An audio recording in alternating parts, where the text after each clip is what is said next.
Welcome to doctor மைத்லிஸ் music therapy channel. இன்றைய பதிவிலையும் self concept, social interaction, personality என்ற தலைப்பில் சில செய்திகளை பார்த்துக்கலாம்.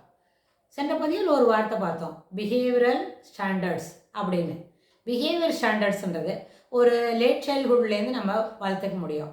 அதாவது as a child grows up, he develops a certain behavioral standards and acquire a wide variety of motives and certain set of habits, related habits இருக்கும். இந்த மாதிரி வைட் வெரைட்டிஸ் ஆஃப் மோட்டிவ்ஸை அட்டைன் பண்ணுறதுக்கு எந்த மாதிரி ஹேபிட் வச்சுக்கணும், எந்த மாதிரி பேரண்டல் எக்ஸ்பெக்டேஷன்ஸ்க்கு எது போல் பிஹேவியரை நம்ம வெளிக்காட்டணும் அப்படின்னு இந்த பசங்க தெரிஞ்சுக்கும்.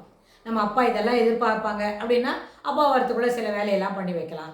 அம்மா அவங்க எப்போவுமே கோவிப்பாங்க ஆஃபீஸ்லேருந்து வந்தோடனே அப்படின்னா அதுக்குள்ளே எதெல்லாம் தவிர்த்துருக்க முடியும் அப்படின்னு அவங்க யோசிப்பாங்க. நிச்சயமாக இதுதான் இந்த செட் ஆஃப் பிஹேவியரும் வெரைட்டி ஆஃப் மோட்டிவ்ஸும்.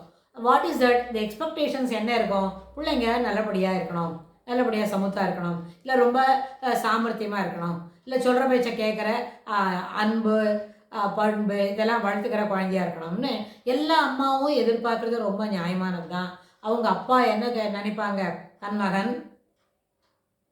சிறப்பாக இருக்கணும் இந்த வையத்தில் அப்படின்னு அவங்க நினைக்கிறது ரொம்ப சிறப்பு தான். ஆனால் முதல்ல ஒரு குழந்தை பிறக்கிறது ஒரு வீட்டில், அது ஒரு பாயோ கேர்ளோ, எல்லாருக்கும் ஒரே குழந்தை தான் இருக்குது. ப்ரெசென்ட் சினாரியோவில் ஒரே ஒரு குழந்தை தான் இருக்குன்னா அந்த குழந்தையோட பர்சனாலிட்டி, அந்த பர்த் ஆர்டர்ன்றது என்ன, அந்த ஃபேமிலியில் அவன் தான் முதல்ல ஒரு குழந்தை, அது பாயாக இருந்தாலும் கேர்ளாக இருந்தாலும் அந்த சைல்டு என்ன எக்ஸ்பெக்டேஷன்ஸ் இருக்கும், இந்த குழந்தை இதெல்லாம் இப்படி இருக்கணும், இது நம்ம குழந்தைய டாக்டர் ஆக்கணும், நம்ம குழந்தைய பெரிய என்ஜினியர் ஆக்கணும், இல்லைன்னா அவன் ஒரு பெரிய ஏரோநாட்டிக் பைலட்டு அதெல்லாம் படிக்க வச்சு பைலட் ஆக்கணும் அப்படின்லாம் சொல்லுவாங்க.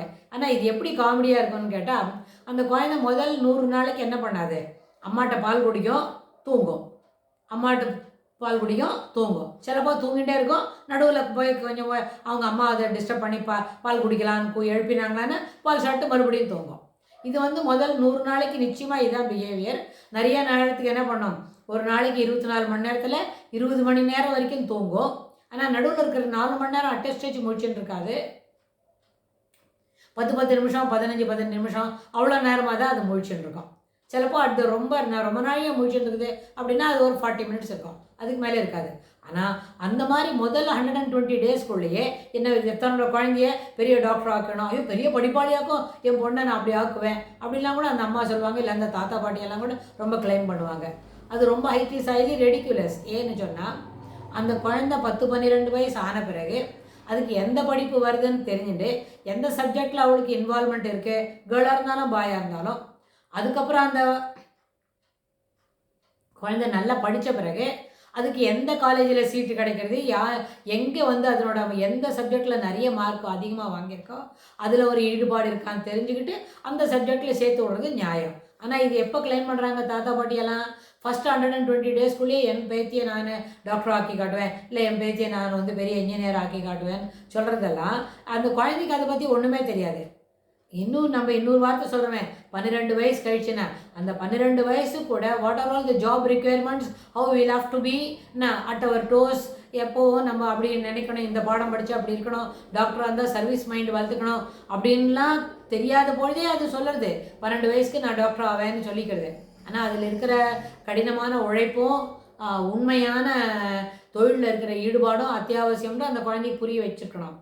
அது மாதிரி வரும்போது இந்த செட் ஆஃப் மோட்டிவ்ஸ்க்கு தகுந்த மாதிரி ஹேபிட்ஸ் அக்வயர் பண்ணிக்கிறது அது ரொம்ப ஒரு முக்கியத்துவம் வாய்ந்த ஒரு நிகழ்வு. ஸோ அந்த மாதிரி வரைச்சு அந்த பர்த் ஆர்டர் பர்சனாலிட்டி ஃபஸ்ட்டு குழந்தையாக இருக்கும்போது அதுக்கு எல்லா மாடலும் என்னது, அவங்க பெரியவங்க தான், எதையும் அது தப்பிச்சுக்கவே முடியாது. ஆனால் அது என்ன பண்ணோம், அங்கே போய் பார்க்கலாம், இங்கே போய் பார்க்கலாம், இவனை ஃப்ரெண்டு பிடிச்சிக்கலாம், இன்னொருத்தர் யாரையான ஃப்ரெண்டு பிடிச்சிக்கலாம் அப்படின்னு நினைக்கிறதெல்லாம் நியாயம்தான். ஆனால் அது எங்கே போனாலும் அதுக்கு எங்கேயும் சொல்யூஷன் கிடைக்காது. அந்த குழந்தை had to return back to the elders in the family. அதில் இன்னும் என்ன நடக்கும்னு கேட்டால், அந்த தாய்க்கும் தகப்பனுக்கும் அவங்களோட கனவாக இருந்தது பாருங்கள் சில ஜாபு, அது அடைய முடியாது போனதுக்கு நிறைய இடைஞ்சல் வந்திருக்கும் இல்லையா, ஹடில்ஸு பிளாக்ஸ்லாம் இருக்குமே, அதெல்லாம் கூட நம்ம குழந்தைக்கு இல்லாமல் நம்ம என்ன பண்ணோம், கிளியர் பண்ணி கொடுக்கணும். You should attain these goals because it is called என்ன தெரியுமா, விகேரியஸ் கிராட்டிஃபிகேஷன். அவங்களுக்கு என்ன இல்லையோ அதெல்லாம் தன் குழந்தை மூலமாக அடைந்து மகிழ வேண்டும் என்று நினைக்கிறது. இது நியாயமானதா? ஆனால் அதுக்கு அந்த குழந்தை தயாராக இருக்கணும் இல்லையா? The container had to be ready to receive all these materials. என்ன இந்த மெட்டீரியல்ஸ் என்ன? தாய் தகப்பனோட எண்ண ஓட்டங்கள், தாத்தா பாட்டியோட எண்ண ஓட்டங்கள், இது எல்லாத்துக்கு மேலே சமுதாயத்தில் அவன் செய்ய வேண்டிய வேலை, அவனுக்கு எதிர்பார்ப்புகள் இருக்கும். He wants to have his own way of approach. இது எல்லாமே அவனோட லெர்னிங்ஸ்லேருந்து இந்த எக்ஸ்பெக்டேஷன்ஸ்லாம் அவன் நிறைவு செய்யணும். அப்படின்னா அது ஒரு டஃப் ஜாப் அப்படின்னு அவனுக்கு அந்த வயசில் தோணும். அது கேர்ளாக இருந்தாலும் நிச்சயமாக தோணும். இது என்ன பண்ணணும் தெரியுமா? இதுலேருந்து எப்படி தப்பிச்சுக்கிறது அப்படின்னு அந்த வயசில் 12-13 வயசில் அந்த பிள்ளைங்க அப்படி யோசிக்கும். ஏன்னா அது ஒரு அடோலசன்ஸ் பீரியட்னு கூட சில பதிவுகளுக்கு முன்னாடி நம்ம சொல்லியிருக்கோம். அந்த அடோலசன்ஸில் நிறைய விஷயங்கள் தெளிவாக புரியாதனால எதிர்பார்ப்புகளை மட்டுமே நிறைவேற்ற வேண்டும் என்ற ஒரு எண்ண ஓட்டம் ஓடிட்டே இருக்கும். அதுக்கு நம்ம ஐயோ அப்பா சொல்கிறது கேட்கலன்னா என்ன ஆகும், அம்மா கோய்ப்பாங்களா, அப்படி யோசித்துக்கிட்டே பொழுது நகர்த்துறதுனால the child will be in personality மேக்கப்பில் ரொம்ப ட்ரபிள்சமாக இருக்கும் அந்த பீரியடு.